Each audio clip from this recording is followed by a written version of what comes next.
হরে কৃষ্ণ। রাধে রাধে বন্ধুরা, শুভ সকাল। সবাই কেমন আছো? আশা করছি তোমরা যে যেখানে আছো সুস্থ আছো এবং ভালো আছো। গোবিন্দ কৃপায় আমিও ভালো আছি। তো গোপাল সোনার ভিডিওটা এই দুদিন হলো আমার মেয়েই করেছে, আর সেবা টেবাগুলো সমস্ত কিছু ওই দেখেছে। আমি যেহেতু একটু সময় দিতে পারিনি, আমি বাড়িতে ছিলাম না, কারণ আমি আর একটু আমার মেয়েই তোমাদের ভিডিওর মাধ্যমে বলেছিল যে ওর দিদাভাইয়ের শরীরটা ভালো ছিল না, খারাপ ছিল, যার জন্যে হসপিটালে ভর্তি ছিল। তো সেখানে আমাকে দুদিন যাতায়াতের জন্যে যার জন্য আমি বাড়িতে সময়টা দিতে পারিনি, এমনকি গোপাল সোনাদের সেবাটাও আমি করতে পারিনি। তোর দিদিভাই সেবাগুলো করেছে, সমস্তটা কিছু কাজকর্ম যাবতীয় সমস্ত কিছু দিদিভাই করেছে। তো ছোটো মেয়ে, বাচ্চা মেয়ে যেমন পেরেছে তেমন করেছে। আর সে ভিডিও আমি বলেছি যে একটু ভিডিওটা করে তোমাদের সঙ্গে শেয়ার করতে, কারণ দেখো এই চ্যানেলটা একটা খুবই কষ্ট করে করা। যতই আমি গোপাল চন্দ্রের ভিডিও হয়তো দিচ্ছি ঠিক কথা, কিন্তু কিছু করার নেই। এই চ্যানেলে একটা কাজ করতে গেলে না, তোমাকে সময় মতন সব কিছু মেনটেন করে ভিডিও অবশ্যই কিন্তু আপলোড করতে হবে। কারণ তাছাড়া দেখো, এটা ধরো আমি একটা কোম্পানিতে ধরো যেমন কাজ যেমন ডিউটি করি সেরকম, তাছাড়া না করলে কিন্তু আমার কিন্তু অনেকটা চ্যানেলে অসুবিধা হবে। যার জন্য হয়তো তোমরা ভাবছো যে আমি কেন আমার মেয়েকে দিয়ে ভিডিও করিয়ে কেন এটা ছেড়েছি, হয়তো অনেকে ভাবতে পারো, কিন্তু কিছু করার নেই গো। আমি এই চ্যানেলটা প্রায় 2 বছর কাজ করছি, হ্যাঁ 2 বছর হয়ে গেছে। তো প্রথম যখন ফার্স্ট আমি চ্যানেলে কাজ করি না, তখন আমার মেয়েই এটা করে দিয়েছিল, কিন্তু আমি তখন ভিডিওর কোনো কিছুই জানতাম না। কোনো এডিটিং বলো, কোন কি করতে হয়, কিভাবে থাম্বনেল লাগাতে হয়, বা এই যে সুন্দর করে সব কিছু, আমি এই সম্বন্ধে আমার কিছুই ধারণা ছিল না। আর করতেও পারতাম না, আর চেষ্টা হয়তো প্রথম করিনি, তখন আমার মেয়েই করে দিত। কিন্তু কি করব বলো তো, তখন দেখলাম যে যখন আমার এইগুলো কাজগুলো আমার মেয়ে করে দিচ্ছে, এই যে চ্যানেলের কাজটা, তখন দেখা গেল আমার মেয়ের না পড়াশোনার ক্ষতি হচ্ছিল, ওর প্রতি খুব প্রেশার দেওয়া হচ্ছিল, চাপ হয়ে যাচ্ছিলো, যার জন্য আমি খুবই কষ্ট করে এগুলো আমি শিখেছি। তো তারপর থেকে যখন আমি প্রথম আগে পারতাম না, এই এডিটিং করা, থাম্বনেল লাগানো, ভয়েস দেওয়া, এগুলো পারতাম না, ভয়ে ভয়ে করতাম। যার জন্য কিন্তু আমার কাজটা আমি ঠিকঠাক করতাম না বলে আমার ইউটিউবে থেকে না আমার ভিউজটা প্রচণ্ড হারে কমে গিয়েছিল।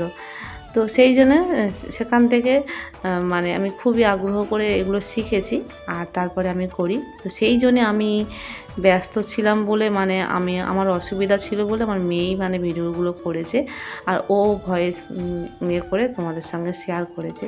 তো জানি না কেমন করেছে টিডিওগুলো, তোমাদের কেমন লেগেছে। তো একটা দিদিভাই কিন্তু কমেন্ট করেছিল, দিদি হোক বা বোন হোক, যে তোমার দিদা যেন সুস্থ হয়ে যায়। আমি শুধু কমেন্টটা পড়েছি, তো সত্যি ভালো লেগেছে। তখন আমি বুঝতে পেরেছি যে হ্যাঁ, আমার মেয়ে তাহলে ভিডিওটা করেছে, কারণ তো আমি সময় দিতে পারিনি।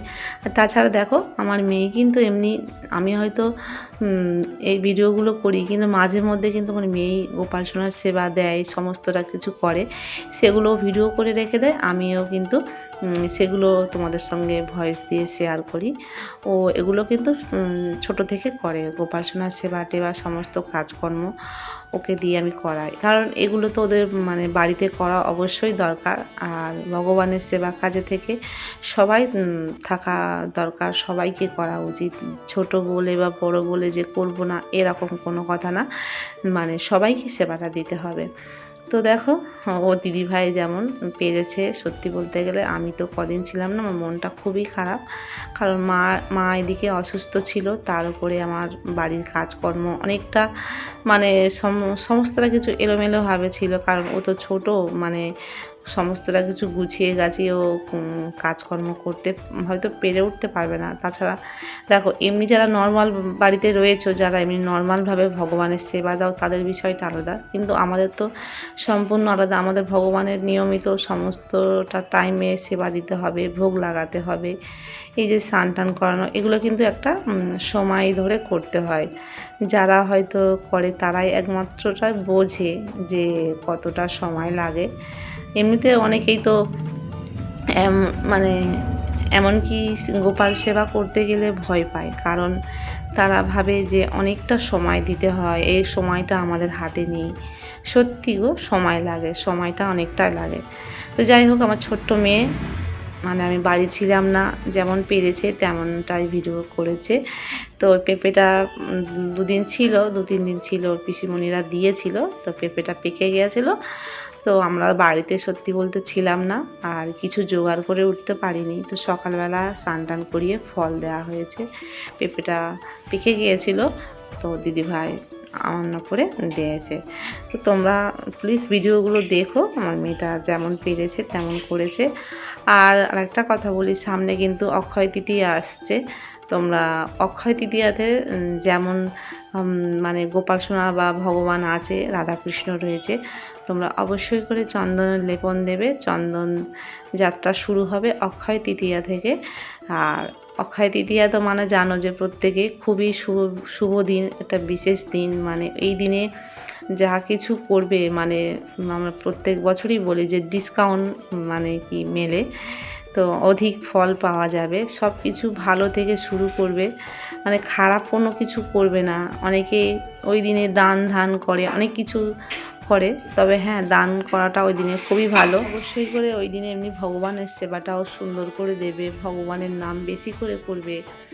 আর সব কিছু তোমরা ভালো তাই দিয়ে করবে। কারণ আমার জীবনে সত্যি বলতে গেলে অক্ষয় তৃতীয়া থেকে আমি অনেক কিছু জীবনে পরিবর্তন আনতে পেরেছি। অনেক কিছু আমার জীবনে যেগুলো আমি আশা করেছি সেগুলো আমার পূর্ণ হয়েছে। সেটা আমি অক্ষয় তৃতীয়ার দিন থেকে মানে প্রতিজ্ঞা নিয়েছিলাম যে আমি এই কাজে যুক্ত হব, আমার এই কাজটা ভালো যেন হয়। তো সত্যি বলতে গেলে সেগুলো আমারই সফল হয়েছে। তোমাদের হয়তো মানে বলছি যে এমনি বলছি তা না গো, সত্যি মানে যদি মন থেকে তোমরা অক্ষয় তৃতীয়ার দিন থেকে, মানে দিন থেকে কি একদম ব্রহ্ম মুহূর্তে উঠে সেখান থেকে তোমরা যদি শুরু করো, অবশ্যই তোমরা সেই ফলটা পাবে। সেগুলো তোমরা অবশ্যই করার চেষ্টা করবে। সত্যি এই বছরে এই একটা দিন কিন্তু খুবই বিশেষ দিন। তো অনেকেই এই দিনে শুভ কাজ করে, যেমন বাড়ি নতুন ঘরে প্রবেশ করে পুজো আস্তি দিয়ে, বা কারোর দোকানপাট বা ব্যবসা বাণিজ্য সমস্তটা কিছু কিন্তু শুভ এই দিয়ে শুরু করে। তো সেই জন্য বলছি তোমরা অবশ্যই এই অক্ষয় তৃতীয়া তো আর মানে মাত্র কয়েকটা দিন, তো সেই জন্য বলছি এই দিনটা তোমরা কেউ মানে হেলাছেলাই মানে কাটিয়ে দিও না। দিনটা খুবই বিশেষ দিন।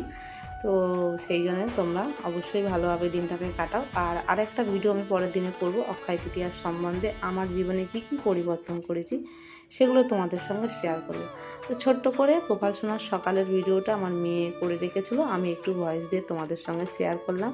তো কেমন লাগলো অবশ্যই কমেন্ট করে জানাবে। দেখা হচ্ছে পরবর্তী একটা ভিডিও নিয়ে। তোমরা ততক্ষণ সুস্থ থেকো, ভালো থেকো। রাধে রাধে, হরি বল।